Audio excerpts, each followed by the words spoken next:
වසර 2500ක බෞද්ධ උරුමයකට නෑකම් කියන දේශයක්. දේශයේ අගනගරය කේන්ද්‍ර කොට ගත්තා වූද බෞද්ධ සමාජය මුදුන් මල්කඩ ලෙස දකින්නා වූද ආයතනයක්. හෙළයේ බෞද්ධයා වෙනුවෙන් බෞද්ධ සමාජයේ සංස්කෘතිකමය, සමාජමය, ආර්ථික හා සුබ සාධන සේවා නැංවීම සඳහා ගොඩනැගුණු මනා සංවිධාන ව්‍යුහයක්. කොළඹ තරුණ බෞද්ධ සංගමය. බෞද්ධයාත් බෞද්ධ සමාජයත් නැංවීම, දිරිදීම, සුරැකීම සිය පරම යුතුයකම ලෙස සලකමින් බෞද්ධයා වෙනුවෙන් සැබවින්ම පෙනී සිටින්නා වූ සංවිධානයක්. 1898 වසර මැද භාගයේ දිනක කොළඹ තරුණ බෞද්ධ සංගමය අධීන බෞද්ධ තරුණයන් 20 දෙනෙකුගේ මූලිකත්වයෙන් පිහිටුවා ගැනීමයි. එලෙස ආරම්භය සනිටුහන් කළ කොළඹ තරුණ බෞද්ධ සංගමය පුරා වසර 112ක් තිස්සේ ශ්‍රී ලාංකීය ජනහදට සමීප වෙමින්ද සමස්ත ලෝකවාසී බෞද්ධයන් වෙනුවෙන් පෙනී සිටිමින් ඔවුන්ගේ මතු දියුණුව උදෙසා කටයුතු කරමින්ද මේ දක්වා කළා වූ මෙහෙවර සුවිශාලය. කොළඹ තරුණ බෞද්ධ සංගමයේ අතීතයේදී මේ කටයුතු වලට පුරෝගාමීව මැදිහත් වූ කතෝලික බැතිමතිකුව සිට පසුව බෞද්ධයෙකු එස් දිසානායක මහතාද පළමු සභාපති වූ ශ්‍රීමත් බාරෝන් ජයතිලක මහතාටද මේ අවස්ථාවේදී සංගමේ ප්‍රණාමය හිමි වේ. අවුරුදු 112ක දිගු ගමන් මඟකදී සංගමේ කටයුතු බැබල වූ හා අගනා මෙහෙයක් ඉටු කරන ලද සභාපතිවරුන් අතරින් ශ්‍රීමත් අර්නස්ට් ද සිල්වා, ශ්‍රීමත් සිරිල් ද සොයිසා, රාජනීතිඥ එරික් එස් අමරසිංහ යන ප්‍රභූවරුන්ගේ උත්තම සේවයද සංගමයේ අද පවතින උසස් තත්ත්වය දක්වා ගෙනීමට ක්‍රියා කළ සංගමේ වර්තමාන සභාපති ප්‍රසන්න ගුණතිලක මැතිතුමාද වේ.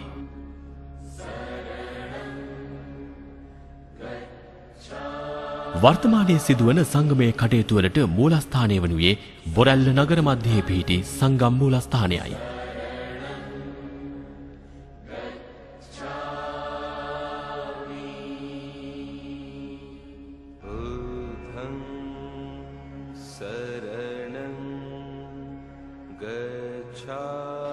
මෙම ගොඩනැගිල්ල මනා ලෙස ගොඩනගමින් එහි සාප්පු සංකීර්ණ, වෙළඳ ව්‍යාපාර, රජයේ කාර්යාලාදිය පවත්වාගෙන යාමටත් ඉඩකඩ සලසා දෙමින් සංගමයට ආදායමක් ලබා ගැනීමට හැකි වී ඇත.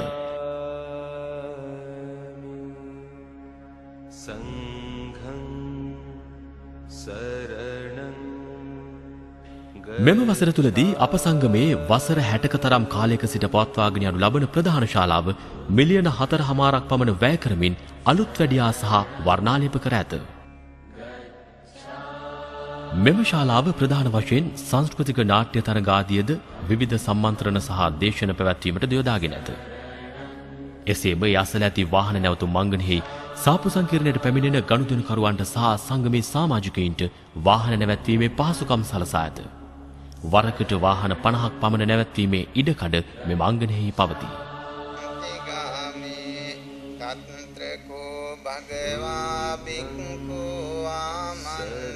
සෑම ඉරුදිනකම මෙම මූලස්ථානයේදී ධර්මදේශනා සහ භාවනා වැඩසටහන් සැදැහැවතුන් සඳහා පැවැත්වේ.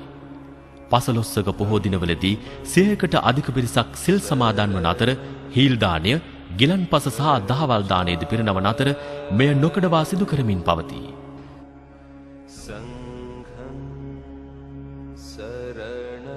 සෑම වර්ෂයකම ලයිට් ඔෆ් ඒෂියා තරගය පාසල් සහ දහම් පාසල් සිසු සිසුවියන්ගේ සහභාගීත්වයෙන් පවත්වාගෙන යනු ලබන ගද්‍ය පද්‍ය ගායනා හා රචනා තරග, පාලි ධම්ම සහ අභිධම්ම විභාගය, ජාතක කතා ඇසුරින් දහම් පාසල් සහ පාසල් සිසුන් අතර පවත්වාගෙන යනු ලබන අන්තර් පාඨශාලීය කෙටි නාට්‍ය තරග, අනුබද්ධිත බෞද්ධ සමිති රැස්වීම්, අඩු ආදායම්ලාභී සිසු සිසුවියන් සඳහා ලබා දෙන ශිෂ්‍යාධාර පහසුකම්, බෞද්ධ පොතපත ලබා ගැනීම සඳහා අවශ්‍ය පහසුකම්ද සැලසීම තුළින් බුදුදහමේ හරයන් තරුණ පරම්පරාව වෙත ගෙන යාමට අවශ්‍ය පියවර සැපේ. සෑම මාසකම 3 වන සතියේ ඉරුදින අප සංගමේ පාලන කමිටු සමාජික රාජා කුරුප්පු මැතිතුමා වැදගත් මාතෘකාවක් කළලා මෙහෙවන ඉංග්‍රීසි මාධ්‍ය ධර්ම සාකච්ඡාවද පවත්වනු ලැබේ. අපගේ ත්‍රිමාසික ප්‍රකාශනයක් වන ද බුද්දිස්ට් සංගරාවද සියලුම සමාජික සමාජිකාවන් වෙත නොමිලයේ බෙදා හරිනු ලැබේ. සංගමේ සමාජික මහතුන්ටත් බෞද්ධ ධර්මයේ පිළිබඳ උසස් අධ්‍යාපන සහ පර්යේෂණ සිදු කරන අයවලුන්ටත් අපගේ බාරෝන් ජයතිලක අනුස්මරණ පුස්තකාලයෙන් අගනා සේවයක් ඉටු වේ.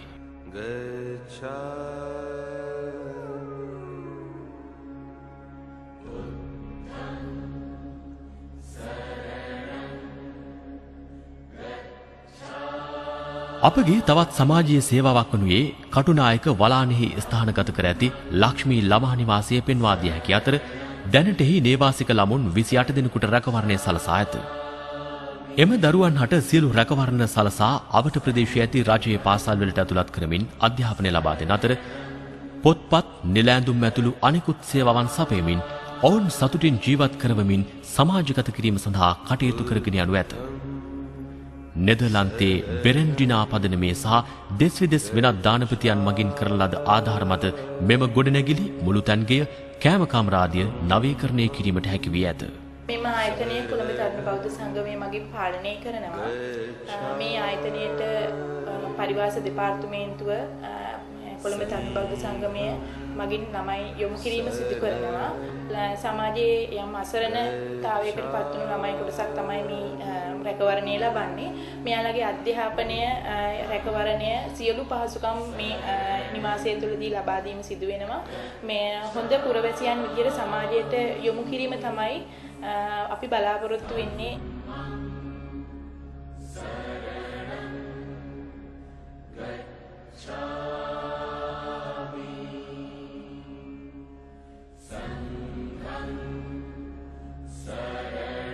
කොළඹ නගර මැදෙහි පිහිටුවා ඇති ශ්‍රීමත් සිරිල් ද සොයිසා සාප්පු සංකීර්ණය කොළඹ තරුණ බෞද්ධ සංගමයට තවත් දේපලක් වන අතර අවුරුදු 60ක තරම් කාලයක සිට පැවතෙනු ලබන මෙය මේ වන විට අලුත් වැඩියා කිරීම සහ තීන්තාලේප කිරීමට අවශ්‍යව ඇත.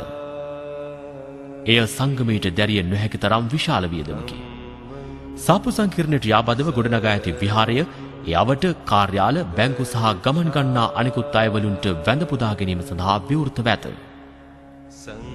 සාප්පු සංකීර්ණය තුළ වෙළඳ සහ සේවා කටයුතු මෙන්ම ශාරීරික ව්‍යායාම සඳහා ක්‍රීඩාගාරයක්ද නේවාසිකාගාරයක්ද පවත්වාගෙන යනු ලැබේ. ගාමිණී මහතා වැඩිහිටි නිවාසය මෙම සංගමයට අයත් තවත් සමාජ සත්කාරක සේවාවක් වන අතර එය හුණුපිටියේ ගංගාරාම විහාරය අසල පිහිටුවා ඇති අතර එහි අසරණ තත්වයට පත්ව ඇති වැඩිහිටි පිරිමි නේවාසිකින් 40කට පමණ නවාතැන් පහසුකම් සලසා ඇත. මෙම අයවලුන්ට නවාතැන්, ආහාර පාන ආදියට අමතරව වෛද්‍ය පහසුකම්, ආගමික කටයුතු මෙන්ම භාවනා කිරීමේ කටයුතු වලට මනා ලෙස සකස් කර ලද බුදුමැදුරක්ද නිම කර අවශ්‍ය පහසුකම් සලසා දී ඇත.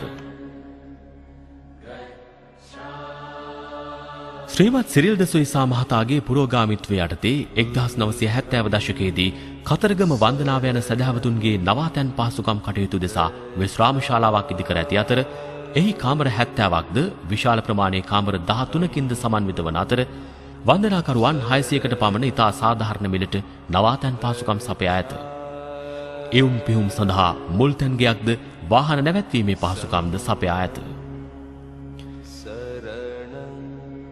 කොළඹ තරුණ බෞද්ධ සංගමයට අයත් දිවුලපිටිය වෘත්තීය පුහුණු මධ්‍යස්ථානය ශ්‍රී ලංකා වෘත්තීය පුහුණු අධිකාරිය සමග ඒකාබද්ධව පවත්වාගෙන යනු ලබන අතර එහි එම ප්‍රදේශයේ තරුණයන් සඳහා මෝටර් කාර්මික, යාන්ත්‍රික සවිකිරීම්, වඩු වැඩ, ගෘහස්ත විදුලි උපකරණ අලුත් වැඩියාව, මෝටර් සයිකල් සහ ත්‍රිවිල අලුත් වැඩියාව සඳහා පාඨමාලාවන් පැවැත්වෙන අතර දැනට සිසුන් 60කට අධික සංඛ්‍යාවක් එහි පාඨමාලා හදාරති.